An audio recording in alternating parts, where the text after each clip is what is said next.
আসসালামু আলাইকুম সকল দর্শক শ্রোতাকে আমন্ত্রণ জানিয়ে শুরু করছি চ্যানেল আই সংবাদ স্টুডিওতে আপনাদের সাথে আছি মোহাম্মদ রাইহান। বিস্তারিত সংবাদের শুরুতেই জানিয়ে দিচ্ছি ফ্রেশ আটা ময়দা সুজি সংবাদ শিরোনামগুলো। ভারতের তামিলনাড়ুতে থালাপাতি বিজয়ের রাজনৈতিক সমাবেশে পদদলিত হয়ে ৩৯ জনের মৃত্যু, অভিনেতাকে ছুঁয়ে দেখার চেষ্টায় হুড়োহুড়িতে প্রাণহানি।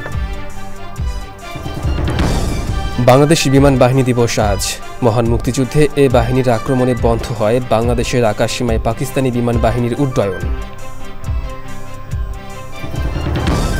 ব্যক্তিকেন্দ্রিক নয়, পরিবেশ রক্ষায় কাঠামোগত সমালোচনা করতে বলেছেন পরিবেশ উপদেষ্টা, নদী রক্ষায় ঐক্যবদ্ধ নিরলস প্রচেষ্টার আহ্বান। সবুজে সাজাই বাংলাদেশ স্লোগানে ফরিদপুরে প্রকৃতি ও জীবন ক্লাবের বৃক্ষরোপণ, সবুজায়ন অভিযাত্রায় যুক্ত হচ্ছে নতুন প্রজন্ম। এবং এশিয়া কাপ ক্রিকেটে প্রথমবারের মতো ভারত পাকিস্তান ফাইনাল আজ, জমজমাট খেলা দেখার প্রত্যাশায় দুই এশিয়ান জায়ান্টের ভক্তরা।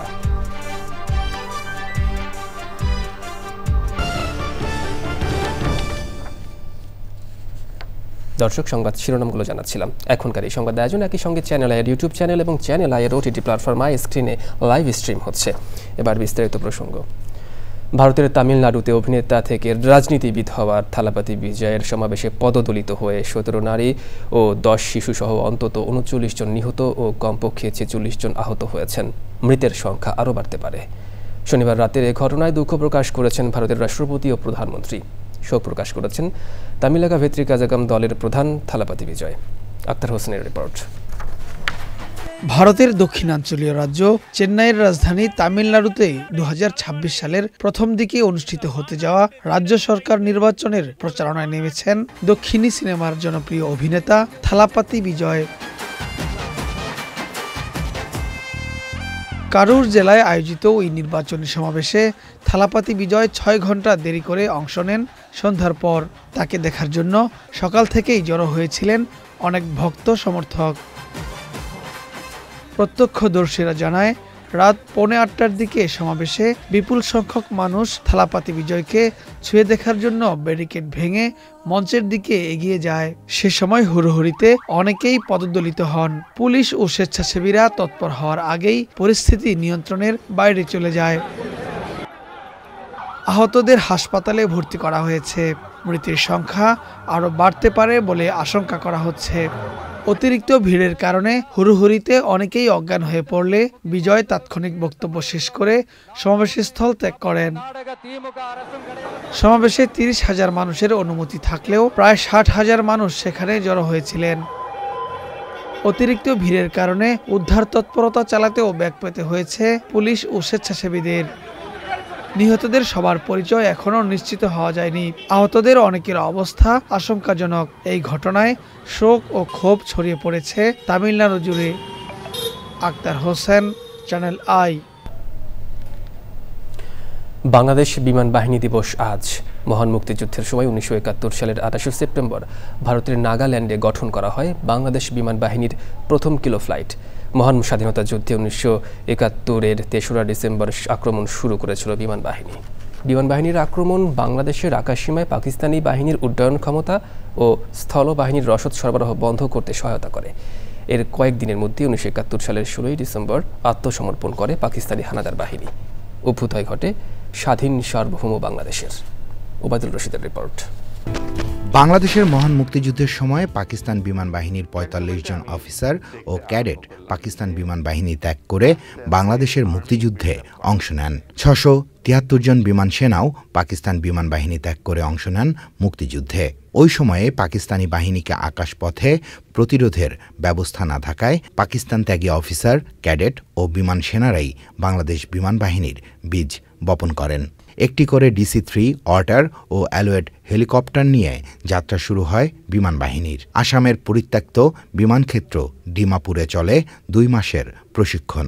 মুক্তিযুদ্ধের সময়ে বাংলাদেশ সশস্ত্র বাহিনীর উপপ্রধান AK খন্দকারের নামানুসারে গঠন করা হয় বাংলাদেশ বিমান বাহিনীর কিলো ফ্লাইট, যার নেতৃত্ব দেয়া হয় মুক্তিযুদ্ধে 1 নম্বর সেক্টরের অপারেশন কমান্ডার স্কোয়াড্রন লিডার সুলতান মাহমুদকে। চট্টগ্রামের মদুনাঘাট বিদ্যুৎ সাবস্টেশনে আক্রমণের সময় তিনি আহত হয়ে আরোগ্যের পথে ছিলেন।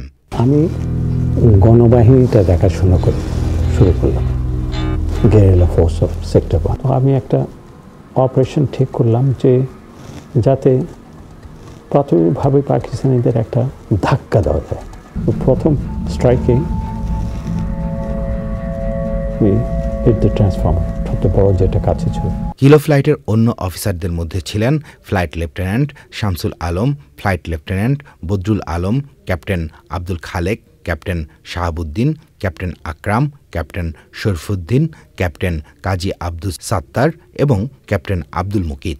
আমার প্রথম কাজ যেটা হয়েছে তাদের ফিজিক্যাল ফিটনেস দেখানো, তারপরে আমি এয়ারক্রাফটের দিকে মনোযোগ দিলাম।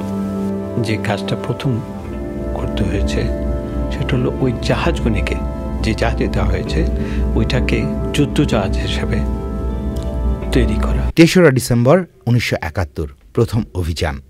ভারতের কৈলশহর বিমান ঘাঁটি থেকে মধ্যরাতে অত্যন্ত সাহসিকতার সাথে বাংলার আকাশসীমায় প্রবেশ করে ফ্লাইট লেফটেন্যান্ট শামসুল আলম ও ক্যাপ্টেন আকরামের নেতৃত্বে একটি অর্টার প্লেন থেকে রকেট ছুড়ে চট্টগ্রাম তেল ডিপো ধ্বংস করা হয়। ভারতের আগরতলার পূর্বে তেলিয়ামুড়া পাহাড়ি এলাকার একটি টিলার ওপর থেকে অ্যালোয়েড হেলিকপ্টার নিয়ে নারায়ণগঞ্জে অভিযান শুরু করেন স্কোয়াড্রন লিডার সুলতান মাহমুদ ও ফ্লাইট লেফটেন্যান্ট বদরুল আলম। নারায়ণগঞ্জের গোদনাইল তেলের ডিপোতে সফল আঘাত হেনে ধ্বংস করে দেওয়া হয় ডিপো। যে শকটা আমি গ্রাউন্ড ফোর্স হিসেবে দিয়েছিলাম চিটাগং পাওয়ার স্টেশন অ্যাটাক করে, ঠিক একই ধরনের একটা জিনিস এসছে যে আমাদের এখন এয়ারফোর্স আছে। ওই শকটাই তাদের কাছে সবচেয়ে বেশি ডিসহার্টনিং ছিল, এবার মোরাল স্ট্রেংথ হিসাবে,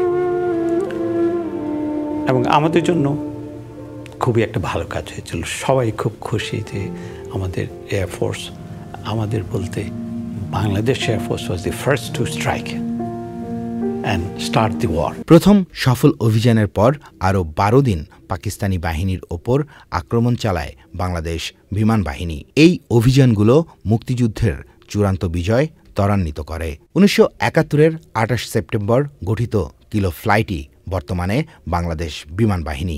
সময়ের সাথে সাথে আরও উন্নত ও আধুনিক হয়ে বাংলাদেশ বিমান বাহিনী আকাশ প্রতিরক্ষায় একটি শক্তিশালী বাহিনীর নাম।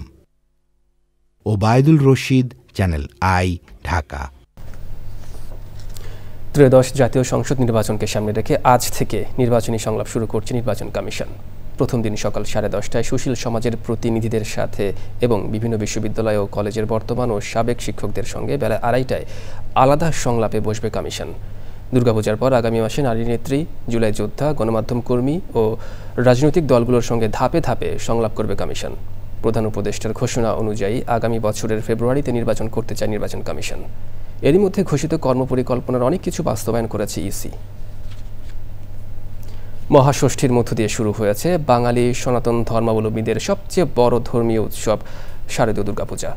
দ্বিতীয় দিন সোমবার মহাসপ্তমী, মঙ্গলবার মহাঅষ্টমী ও কুমারী পূজা, বুধবার মহানবমী ও বৃহস্পতিবার বিজয়া দশমীতে প্রতিমা বিসর্জনের মধ্য দিয়ে শেষ হবে 5 দিনের এই উৎসব। এবছর দেশে 33,355টি মণ্ডপে শারদীয় দুর্গাপূজা হচ্ছে। গত বছরের চেয়ে এবছর সারা দেশে 1,894টি বেশি পূজা হচ্ছে। মহাষষ্ঠীর খবর জানাতে রাজধানীর ঢাকেশ্বরী জাতীয় মন্দিরে আছেন সুলতানা হিমু। দর্শক, সরাসরি যাচ্ছি তার কাছে। হিমু, শারদীয় দুর্গাপূজার মহাষষ্ঠীর অনুষ্ঠান সম্পর্কে বিস্তারিত কি আপডেট আছে আপনার কাছে?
ধন্যবাদ আপনাকে মহাষষ্ঠীর আপডেট দেওয়ার জন্য।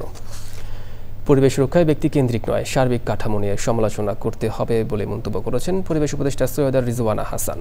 রাজধানীর পানি ভবনে বিশ্ব নদী দিবস উপলক্ষে মার্ক অ্যাঞ্জেলো রিভার অ্যাওয়ার্ডের আয়োজনে যুক্ত হয়ে নদী রক্ষায় ঐক্যবদ্ধ নিরলস প্রচেষ্টার আহ্বান জানিয়েছেন প্রকৃতিবন্ধু বীর মুক্তিযোদ্ধা মুকিত মজুমদার বাবু। মোশাহিদ রনির রিপোর্ট।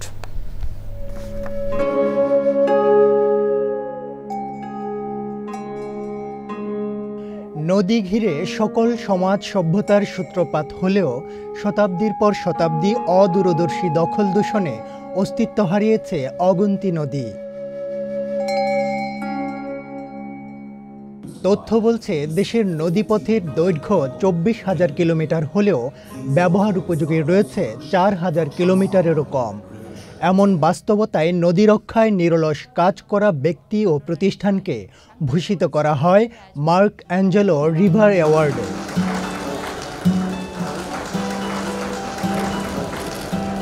নদী যারা দখলদার তাদের কিন্তু একটা রাজনৈতিক ঐক্য আছে, সেখানে আওয়ামী লীগ, বিএনপি, জাতীয় পার্টি, এবি পার্টি কারো কিন্তু কোনো ভেদাভেদ নেই, তারা সবাই এক। সরকারি জায়গা বেসরকারি জায়গা দখল যারা করেন এদের কিন্তু কোনো দল নাই, সব দলেই কিন্তু এই জমি দখল বালু ক্ষেত্র এরা একত্রিত। 7টা বিভাগের 8টা নদীকে এই যে দখল দূষণমুক্ত করার ঘোষণা দিয়েছেন, অন্তত কাজটা শুরু হোক। একটা আমি মনে করি বাংলাদেশের জন্য একটা এক্সাম্পল তৈরি হবে। একটা আমরা বাংলাদেশের অন্য অন্য নদীগুলোকে কীভাবে দখল ও দূষণমুক্ত করতে পারি সেটার আমরা একটা গাইডলাইন পাবো। নদী কেবল জীবন্ত সত্তাই নয়, অজস্র প্রাণের আধারও নদী। আর্থসামাজিক উন্নয়নে তাই নদী রক্ষার বিকল্প নয়। The objective of World Rivers Day is to try and increase awareness of the many values of our rivers, but at the same time it tries to promote greater river stewardship across the globe. নদী রক্ষা যে একটা collective responsibility, এটা কিন্তু কারো একক কাজ নয়। এককভাবে সরকার এটাকে করতে পারবে না, এককভাবে সংস্থাও করতে পারবে না। মিনিস্ট্রি থেকে শুরু করে একেবারে নদীর পাড়ের একজন মানুষ, এর মধ্যে যদি একটা চেইন তৈরি করতে পারি তাহলে কিন্তু নদী রক্ষা করতে পারবো। নদী রক্ষা কমিশন এখন পর্যন্ত নদীর পক্ষে একটা মামলা করলো না, সেটা নিয়ে কোনো ভয়েস রেজ কিংবা সিরিয়াস কোনো নদী নিয়ে একটা নদী পথকে উদ্ধার করা কিংবা একটা নদীকে উদ্ধার করা নিয়ে যে সিরিয়াস মুভমেন্টগুলো আমরা লক্ষ্য করি সেগুলো কম, নাই বললে ভুল হবে। দেশের নদী বাঁচানো অত্যন্ত জরুরি। সরকারি উদ্যোগের পাশাপাশি অনেক ব্যক্তি, সংগঠন ও বেসরকারি প্রতিষ্ঠান এগিয়ে এসেছে। তারা জনসচেতন সৃষ্টি করেছে, দখল দূষণ রোধে সোচ্চার ভূমিকা পালন করছে, নানাভাবে নদী রক্ষায় ভূমিকা রাখছে। এমন পরিস্থিতিতে কর্মপন্থা ভিন্ন হলেও প্রাণ প্রকৃতি ও নদী রক্ষায় অভিন্ন উদ্দেশ্যে কাজ করার আহ্বান বিশিষ্টজনদের। নদী প্রাণ একটি দেশ এবং বাংলাদেশে কিন্তু আমরা যদি বলি নদীর উপরেই কিন্তু আমরা বেঁচে ছিলাম এবং নদী দিয়েই কিন্তু সব কিছু হতো এক সময়। সেই নদীকে এমন একটা অবস্থায় নিয়ে গেছে আমরা যে আজকে এটা নিয়ে কথা বলতে হচ্ছে, আজকে এটা নিয়ে নানা ধরনের পরিকল্পনা করতে হচ্ছে এবং একটা বিশাল কিন্তু একটা খরচের ব্যাপারও আছে কিন্তু এখানে। পরিবেশ প্রকৃতিকে নিয়ে আমাদের যা করা উচিত না সেই ধরনের কাজগুলোই কিন্তু করে যাচ্ছি আমরা দিনের পর দিন। সুতরাং এই কাজটির থেকে বিরত থাকতে হলে এবং এই কাজটিকে সহনীয় জায়গা আনতে হলে আমাদের কিন্তু একসাথে এগিয়ে আসতে হবে। আমরা আজকে যারা এখানে এসেছি, আমরা যারা আছি এখানে, আমাদের হাতগুলো যেমন এক করতে হবে এবং সারা বাংলাদেশে আমাদের কিন্তু এই বার্তাটা পৌঁছে দিতে হবে যে এই নদী আমাদের, এই নদীকে রক্ষা করার দায়িত্ব আমাদের সবার। পরিবেশের কাজটা কিন্তু কখনোই ব্যক্তির কাজ হতে পারে না, এটা সমাজের জন্য আপনি করবেন। যখনই আপনি ব্যক্তি স্বার্থকে আপনার আন্দোলনের মধ্যে আনবেন তখনই দেখবেন ইস্যুতে আপনি না থেকে আলোচনায় চলে যান। আপনি যেটা করবেন পরিবেশ আন্দোলন করতে গিয়ে সেটা হচ্ছে সিস্টেমের ক্রিটিসিজম। আপনি ব্যক্তিকেন্দ্রিক সমালোচনায় যখনই যাবেন এটা তখনই হবে যখন ব্যক্তি স্বার্থটার ভিতরে ঢুকে যাবে। বাংলাদেশ রিভার ফাউন্ডেশন এবং প্রকৃতি ও জীবন ফাউন্ডেশনের উদ্যোগে আয়োজনের মিডিয়া পার্টনার চ্যানেল আই, প্রকৃতি বার্তা ও radio Bhumi. Moshahid Roni, Channel I, Dhaka. শতাব্দীর পর শতাব্দী ধরে চলতে থাকা অদূরদর্শী কর্মকাণ্ডে সভ্যতা যখন হুমকিতে, তখন বিশ্বজুড়েই সবুজায়নে গুরুত্বারোপ।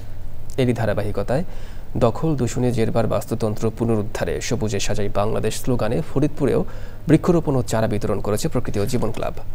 মোবাইল নেটওয়ার্ক অপারেটর বাংলালিংকের সহায়তায় সবুজায়ন অভিযাত্রায় যুক্ত হচ্ছেন নতুন প্রজন্ম সহ নানান শ্রেণী পেশার মানুষ। শাহাদাত হোসেন তিতুর তথ্য ভিডিও চিত্রে আফরোজা হাসির রিপোর্ট।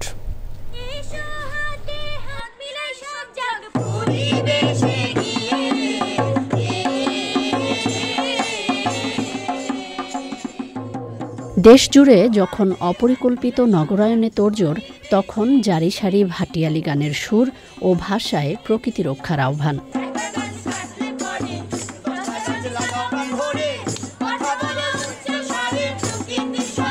ফরিদপুর শহরতলির বিদ্যালয়গুলোর পাশাপাশি দুর্গম চরাঞ্চলেও প্রকৃতি ও জীবন ক্লাবের সবুজায়ন।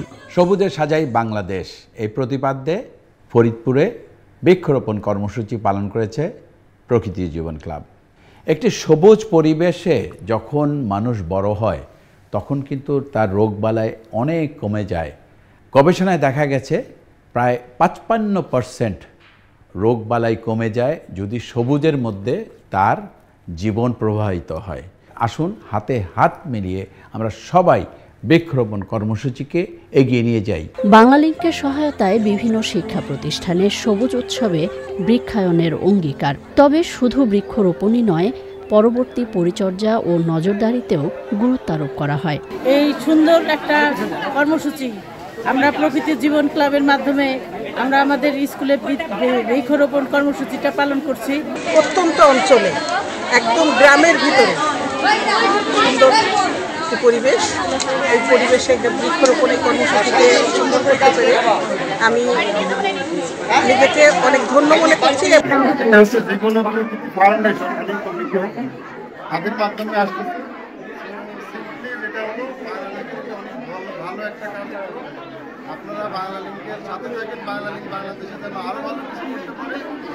ভবিষ্যৎ প্রজন্মকে প্রকৃতি সংরক্ষণের গুরুত্ব ও পরিবেশ বান্ধব জীবনাচারে অভ্যস্ত করতে এমন উদ্যোগ ইতিবাচক ভূমিকা রাখবে বলে মত পরিবেশবাদীদের। আফরোজা হাসি, চ্যানেল আই।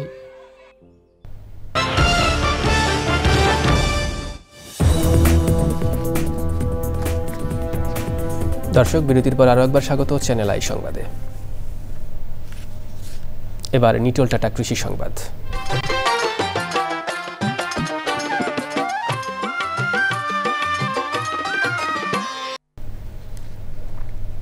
সাতক্ষীরার তালা উপজেলায় গড়ে উঠেছে অসংখ্য দুগ্ধ খামার।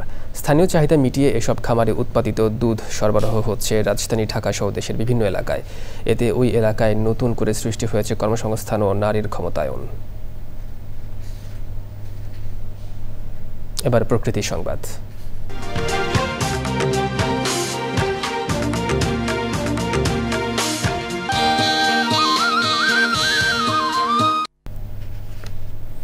পরিবেশ রক্ষায় জনসচেতনতা বাড়াতে ফ্রান্সের প্যারিসে পরিচ্ছন্নতা কর্মসূচি হয়েছে। প্রফেসর মোহাম্মদ ইউনুস চত্বর সহ বিভিন্ন স্থানে পরিচ্ছন্ন করেন প্রবাসীরা।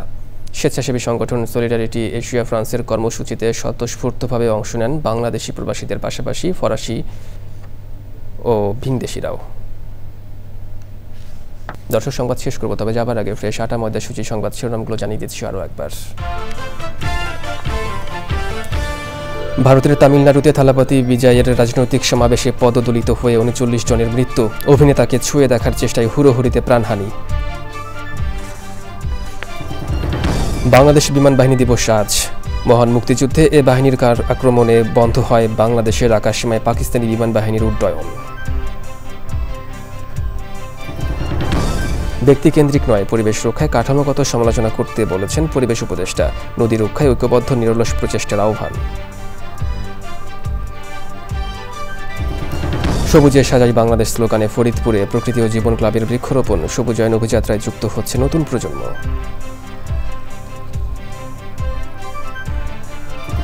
এবং এশিয়া কাপ ক্রিকেটে প্রথমবারের মতো ভারত পাকিস্তান ফাইনাল আজ। জমজমাট খেলা দেখার প্রত্যাশায় দুই এশিয়ান জায়ান্টের ভক্তরা।